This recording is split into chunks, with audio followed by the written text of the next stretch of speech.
Good afternoon, everyone. I'm back. The real mastermind is back. So welcome to another edition of the real mastermind. Welcome, everyone. So I promised you that I'm going to give you the story about how 288 million rand vanished under the watch of the Brigadier from Kenya, who is allegedly to be undocumented, who is working as the head of facility management and procurement in SAPS. So now here's the thing. As the head of facility management and procurement, she is responsible for renovation of SAPS buildings and for the procurement of buildings and properties in whatever is to be procured in lines with the SAPS regulations. So the information that I have is that 288 million rand was allocated for the renovation of the Pretoria Central Police station, and that money is missing. That money is missing. The Pretoria Central Police station has not been renovated yet. So now my source who gave me the information described it to me like that. He said once you have a project, the scope of work must be done, and once everything is finalized, a double C number confirm that the money has been allocated for the project. So what he told me is, once that double C number has been allocated, it confirms that the money is there, has been paid out for the project. So that money cannot be reversed back in the account of SAPS because the money already have the double C number. So once the money has been allocated, it can be reversed. The project must proceed. Therefore, you must appoint a contractor. Like I said, once the money has been allocated, it cannot be reversed back into the account of SAPS. So the project must now proceed. And now the next step is that SAPS must now appoint a contractor. Once a contractor is appointed, the contractor will appoint a subcontractor. So the contractor must first be appointed, and the contractor will then appoint a subcontractor for the said project. So this project was allocated for Pretoria Central's SAPS.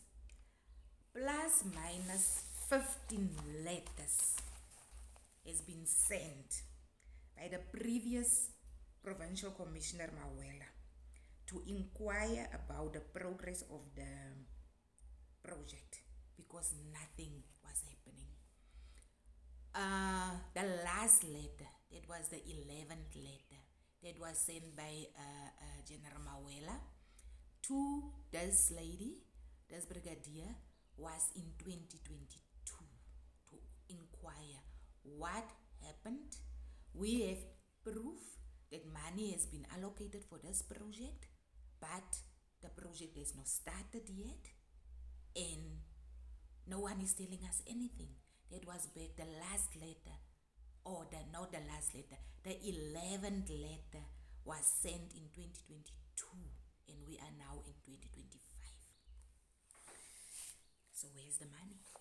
Where is the 288 million rand? Now I have all the letters here. I have the proof that even Department of Public Works went to check the building, and they found that that building was not suitable for people to work there. That building can collapse anytime, at any moment. It was not suitable.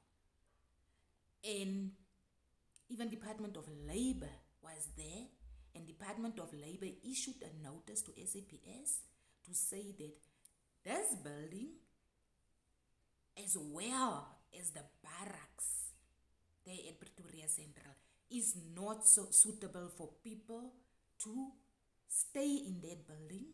It's not safe. So the building must be closed down and everyone must be removed from the building.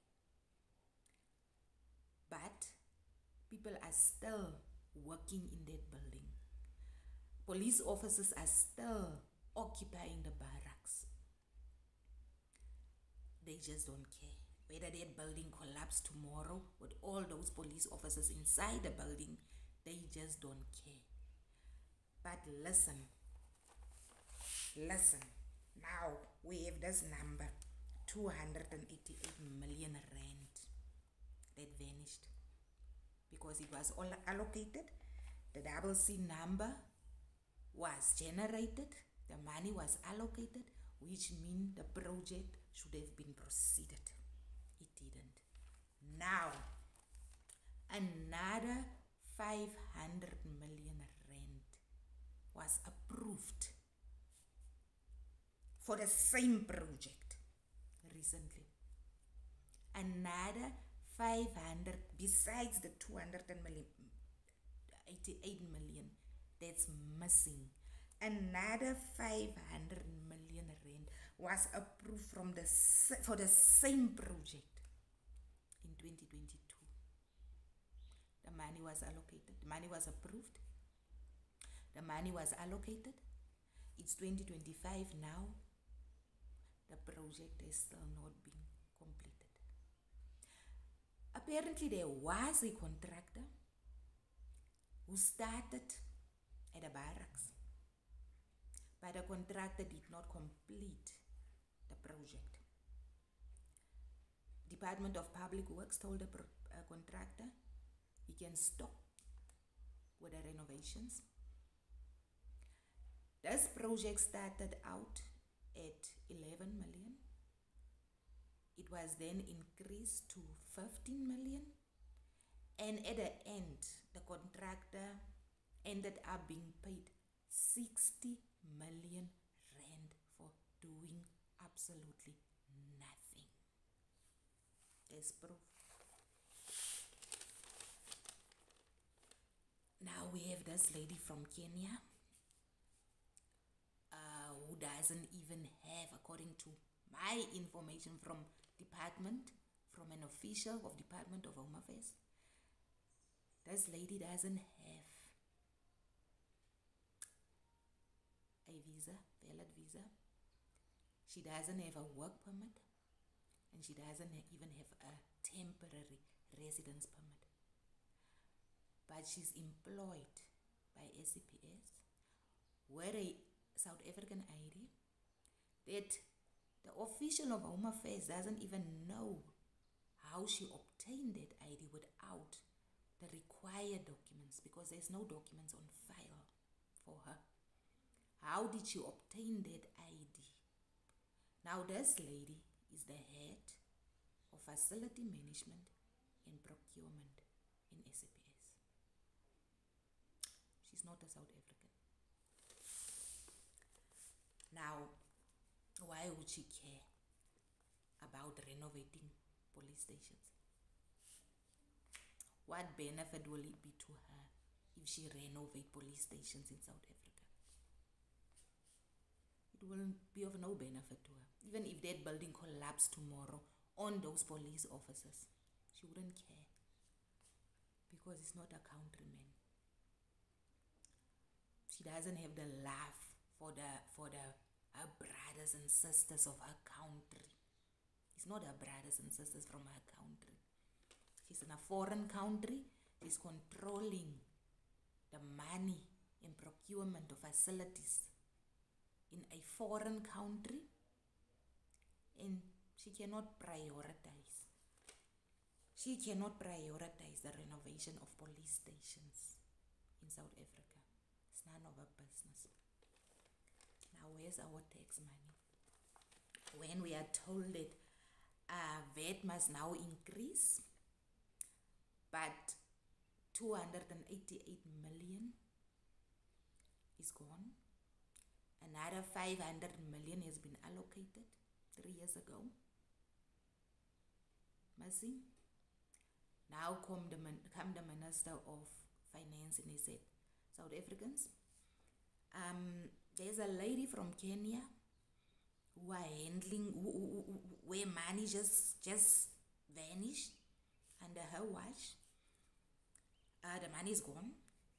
But you are responsible for that money. You South Africans, taxpayers, you are responsible for that money. Therefore, I'm going to increase your VAT so that you can cover that money that got lost under her watch. What happened to our money? Are we going to sit and watch our country be run into the ground by politicians, by the South African Police Service, who appoint people without proper documentation, thinking that we will never get the information? I always say that skeletons will tumble out of the closet because they are sick and tired for lying there in the closet. You put them there in the closet and then you don't even take care of them when they're in the closet. You must take care of your skeletons in the closet. So now the skeletons are tumbling out by themselves. Minister of Home Affairs, yes, a Kenyan lady. Your officials of the Home Affairs confirmed that she doesn't have proper documentation, but she has a South African ID. Where are you in all this? Where are you in all this? We have been told that the Home Affairs have been improved. Corrupt officials have been arrested.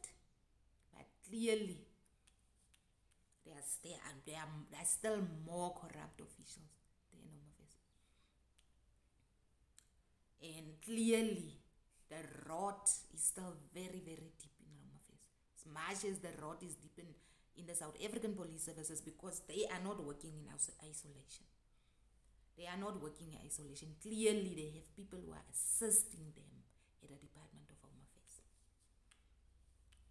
When is this going to stop? When is this going to end?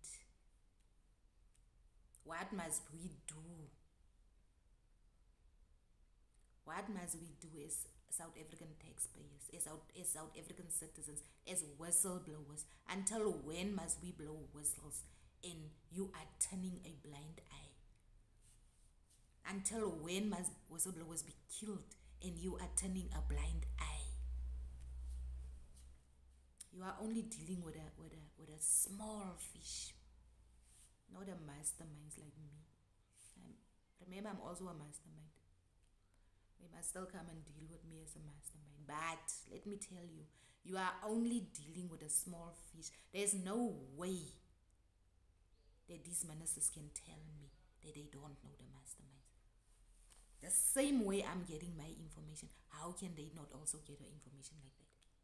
I want to teach crime intelligence something today. I want to teach them something today. You don't need to pay someone for information.